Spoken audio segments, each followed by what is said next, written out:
Assalamualaikum Tabi Pun. Kita belajar biologi yuk. Kali ini Ibu akan menjelaskan materi tentang ekosistem dan interaksinya, yaitu pada pertemuan pertama tentang komponen-komponen ekosistem. Disimak ya penjelasannya. Berikut ini adalah tujuan pembelajaran hari ini.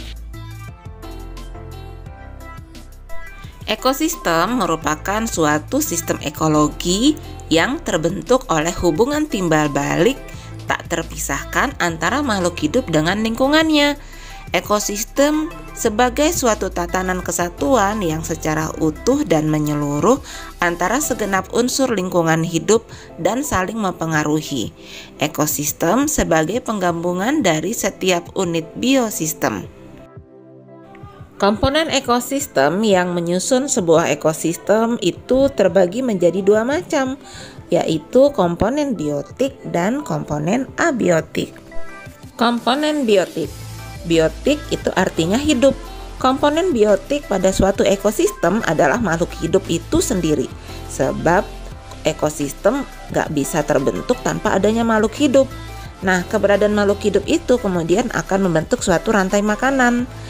Ada beberapa contoh komponen biotik di lingkungan sekitar kita, yaitu ada produsen, ada konsumen, dekomposer, dan detritivor.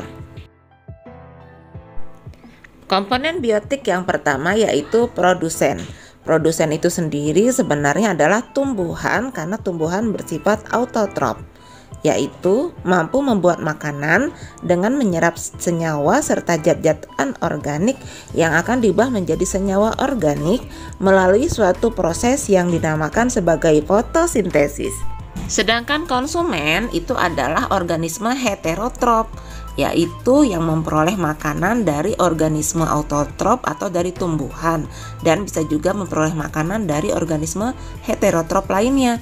Nah, organisme heterotrof ini sebenarnya adalah organisme yang menggunakan bahan-bahan organik dari organisme lain yang digunakan sebagai sumber energi dan makanannya. Herbivora untuk pemakan tumbuhan, karnivora untuk pemakan hewan, dan omnivora bila pemakan segala.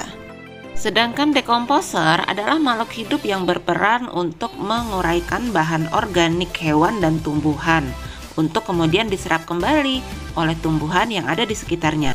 Yang termasuk ke dalam dekomposer adalah bakteri dan keluarga fungi, yaitu kamir, jamur, dan kapang.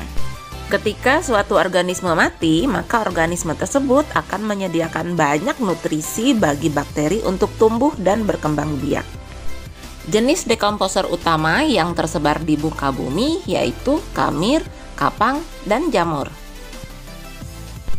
Detritivor. Detritivor adalah hewan pemakan detritus yang berperan penting dalam memecah bahan organik hewan dan tumbuhan yang membusuk. Detritus itu adalah bahan organik dari partikulat mati yang dibedakan dari bahan organik terlarut. Biasanya detritus itu mencakup tubuh atau fragmen dari tubuh organisme yang sudah mati. Nah, hewan pemakan detritus itu disebut detritivor, yaitu cacing tanah, kutu kayu, bintang laut, siput, dan kepiting fiddler. Komponen abiotik yaitu bukan makhluk hidup tetapi ada di sekitar kita dan ikut mempengaruhi kelangsungan hidup dari makhluk hidup. Yang termasuk ke dalam komponen abiotik antara lain suhu, air, tanah, udara, salinitas, sinar matahari, mineral, keasaman atau pH, tekanan atmosfer, cuaca, topografi, dan garis lintang. Nah, sekarang tugasnya adalah kalian lakukan observasi pada lingkungan di sekitar rumah atau sekolahmu. Kemudian identifikasi komponen-komponen ekosistem apa saja yang terdapat di dalamnya. Kemudian dicatat apa peranannya di dalam ekosistem tersebut. Lalu buat laporan, boleh dalam bentuk video, gambar, ataupun tulisan. Nah, sudah jelas ya, Ibu akhiri. Wassalamualaikum warahmatullahi wabarakatuh. Terima kasih, jangan lupa like dan subscribe.